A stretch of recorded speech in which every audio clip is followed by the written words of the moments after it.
Hello दोस्तों, आज आपके सामने हम लेके आए हैं गेहूं के आटे का बहुत ही टेस्टी नाश्ता जो 100% आपको बहुत पसंद आने वाला है। और ये ऊपर से क्रिस्पी और इतना ज़्यादा कुरकुरा होता है। और इसको बनाने के लिए आपको कई तरीके की फिलिंग का भी इस्तेमाल नहीं करना होगा, सिंपल से फिलिंग से बढ़िया नाश्ता बनता है। तो ये प्लेट देखिए हमारी लग चुकी है और ये मैं आपको एक पीस तोड़ कर भी दिखा रही हूँ। बहुत अच्छा बनता है। तो चलिए देर नहीं करते हो, फटाफट से इसे बना लेते हैं। इसे बनाने के लिए सबसे पहले आपको एक बाउल ले लेना है और उसमें आपने जो रेगुलर गेहूं का आटा खाते हैं वही गेहूं का आटा आपको 1 कप एक कटोरी ले लेना है। अब इसमें स्वाद अनुसार नमक डाल देना है और इसके साथ ही हमें यहाँ पे डाल देना है थोड़ा सा चिली फ्लेक्स, यानी आधा चम्मच आप चिली फ्लेक्स डाल दीजिएगा। थोड़ा सा धनिया डाल दीजिए। अब पूरे इस चीज़ को अच्छे से आप मिक्स कर लीजिए। अच्छे से मिक्स करने के बाद आपको क्या करना है, इसमें से आपको 3 से 4 चम्मच जो मिक्स आपका है आटे का वो आपको निकाल के रख लेना है। इसका हम आगे क्या यूज़ करेंगे वो हम आपको बताएंगे। तो मैंने ये करीब 4 चम्मच मिक्स यहाँ पे निकाल के रख लिया है। अब जो आटा हमारा बचा हुआ है उसको हमें सिंपल प्रॉपरली, जैसे हम रोटी बनाने के लिए आटा गूंथते हैं, बस उस तरीके से थोड़ा थोड़ा पानी डाल के अच्छे से आटा आपको यहाँ पे गूंथ लेना है। आटा बहुत ज़्यादा टाइट मत मारिएगा, ना बहुत ज़्यादा ही ढीला मारिएगा। सिंपल बेसिक रोटी वाला ही आटा आपको मारना है। तो इस तरीके से आप आटे को मार लीजिए और इसे साइड में रख दीजिए। अगर आप चाहें तो आप मल्टीग्रेन वाला आटा भी इस्तेमाल कर सकते हैं, जो आपके पास अवेलेबल हो वो। आटा हमारा देखिए लग चुका है। अब इसे साइड में रखते हैं। फिलिंग के लिए मैंने यहाँ पे 2 मीडियम साइज़ के उबले हुए आलू को इस तरीके से ग्रेट करके रख लिया था। अब इसमें डालते हैं थोड़े से मसाले। तो यहाँ मैंने आधा चम्मच डाल दिया ज़ीरा पाउडर, 1/4 चम्मच हम यहाँ पे डाल देंगे गरम मसाला, आधा चम्मच हम डाल देंगे यहाँ पे चाट मसाला। अब यहाँ पे डाल देंगे स्वाद अनुसार नमक और यहाँ पे आधी चम्मच डाल देंगे चिली फ्लेक्स। मिर्च आप अपने हिसाब से कम या ज़्यादा कर सकते हैं। नमक आप ध्यान से डालिए क्योंकि आपने आटे में भी नमक डाला है। और अब यहाँ आप डाल देंगे धनिया और अच्छे से फिलिंग को मिला के तैयार कर लेंगे। इसमें आप चाहें तो अगर आलू की फिलिंग नहीं डालना चाहते हैं तो आप सिंपल गाजर और क्या बोलते हैं शिमला मिर्च, पनीर या जिसकी भी फिलिंग आप डालना चाहें बना के डाल सकते हैं। मिक्स यहाँ पर टेस्ट कर लीजिएगा, अगर आपको नमक कम लग रहा हो तो आप बढ़ा लीजिएगा। ये हमारा देखिए आलू का मसाला बनके तैयार है। तो चलिए अब हम रोटी की तरफ चलते हैं। सबसे पहले प्लेटफॉर्म पे थोड़ा सा आटा बस कर लीजिए और जो आपने आटा मार के रखा है उस लोई को सेंटर पे रखिए। अच्छे से आप इसे रोल कर लीजिए और रोल करने के बाद आपको इसकी एक बड़ी सी रोटी बनानी है। रोटी आप जब बनाइएगा तो इसमें इस तरीके से आटे को डस्ट कर लीजिएगा, बड़े आराम से आपकी रोटी मिल जाएगी। और इस आटे में हमने देखिए तेल का कहीं इस्तेमाल नहीं किया, लेकिन फिर भी हमारा ये चिपकेगा नहीं क्योंकि रोटी हम लोग डेली ही बनाते हैं, तो इसमें कुछ वो नहीं है। अच्छे से आप इसे पतला पतला बड़ा सा बेल लीजिएगा। तो मैं आपको ना इसकी थिकनेस दिखाई दे रही हूँ। ये देखिए हमने एकदम पतली सी रोटी बनाई है।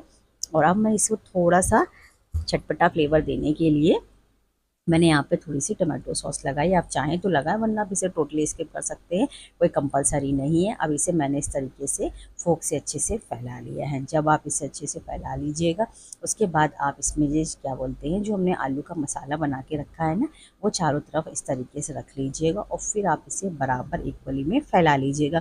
चारों तरफ रखने से क्या होगा ना कि बराबर से मसाला फैल जाएगा, कहीं पे मोटा या कहीं पे पतला बिल्कुल भी नहीं होता है। तो अच्छे से ये देखिए हमारा मसाला फैल चुका है, ये आप देख सकते हैं। अब जब आपका मसाला अच्छे से फैल जाए तब आप इसको एक कॉर्नर से उठाइए और अंदर की ओर टाइटली दबाती जाइए और ये रोल करते जाइए। ये देखिए तो इस तरीके से ये रोल हमारा बनके तैयार है।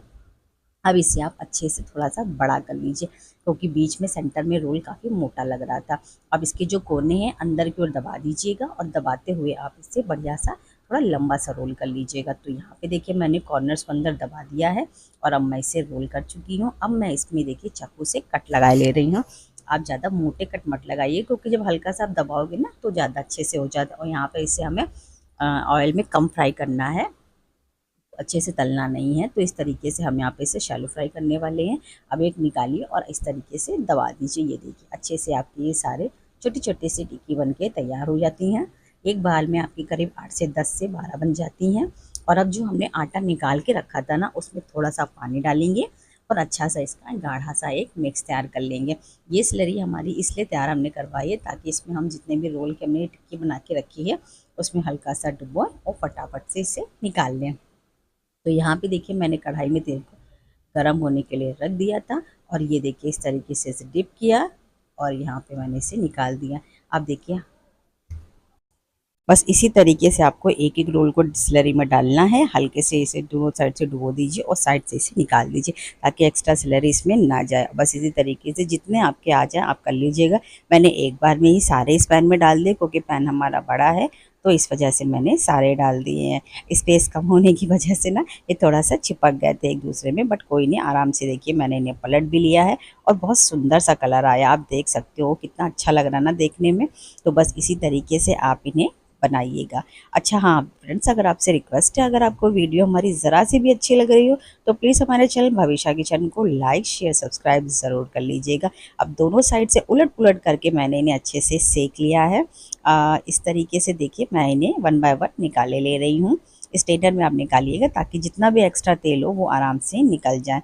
ये नाश्ता देखिए गेहूं के आटे से भी बना है, हेल्दी भी है। हमने इसमें कोई ज़्यादा ताम झाम भी नहीं किया, आसानी से बच जाता है। जब आपका मन हो आप इन्हें बना के रख लीजिए। आप शैलो फ्राई डीप फ्राई आराम से कर लीजिए, बढ़िया सा नाश्ता बन के तैयार होता है। तो फ्रेंड्स आपसे रिक्वेस्ट है, अगर आपको वीडियो थोड़ी सी भी हेल्पफुल लगी हो तो प्लीज़ चैनल को लाइक शेयर सब्सक्राइब जरूर कर दीजिए। हम मिलेंगे नेक्स्ट, तब तक के लिए bye and thank you so